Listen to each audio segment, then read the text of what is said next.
শ্রীলঙ্কায় সাইক্লোন ডিটোয়া সৃষ্টি করেছে ভয়াবহ বন্যা ও প্রবল বর্ষণ, যার কারণে মৃতের সংখ্যা বেড়ে দাঁড়িয়েছে 132 জনে।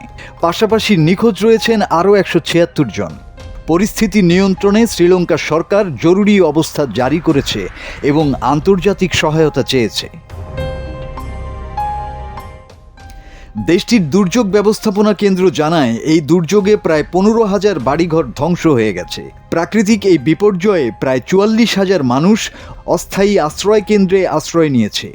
যদিও সাইক্লোন ভারতের উত্তরাঞ্চলের দিকে সরে গেছে, শ্রীলঙ্কায় এর ধ্বংসযজ্ঞ তবুও থামেনি। শনিবার রাজধানী কলম্বো থেকে প্রায় 115 কিলোমিটার দূরে ক্যান্ডি জেলায় ভূমিধসের ঘটনা ঘটে। সেখানে পানির নিচে চলে গেছে প্রধান সড়কের একাধিক অংশ। ত্রাণ তৎপরতা ত্বরান্বিত করতে সেনাবাহিনী, নৌবাহিনী ও বিমান বাহিনীর হাজারো সদস্য মাঠে কাজ করছেন। শ্রীলঙ্কার রেড ক্রসের মহাসচিব মহেশ অনসেকারা জানিয়েছেন, এখনও অনেক মানুষ বন্যা কবলিত এলাকায় আটকে আছেন এবং উদ্ধারকর্মীরা তাদের কাছে পৌঁছতে কঠিন পরিস্থিতির মুখোমুখি।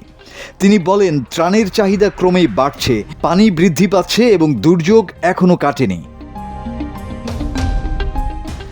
দুর্যোগপূর্ণ অবস্থায় কলম্বো থেকে ভারতের মহাসাগরে প্রবাহিত কেলানি নদীর তীরবর্তী বাসিন্দাদের দ্রুত নিরাপদ স্থানে সরে যাওয়ার নির্দেশ দেওয়া হয়েছে।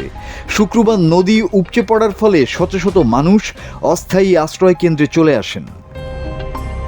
শ্রীলঙ্কা সরকার আন্তর্জাতিক সম্প্রদায়ের কাছে সহায়তার অনুরোধ জানিয়েছে।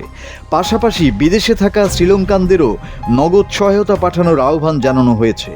প্রধানমন্ত্রী হারিনি আমারাসুরিয়া বৈঠকের মাধ্যমে বিদেশি কূটনীতিকদের কাছে এই সহায়তা চেয়েছেন। এদিকে প্রতিবেশী দেশ ভারত 2টি বিমান এবং একটি যুদ্ধজাহাজের মাধ্যমে ত্রাণ সামগ্রী পাঠিয়ে সহায়তা প্রদান শুরু করেছে। মাসুদ হাসান, বাংলা টিভি।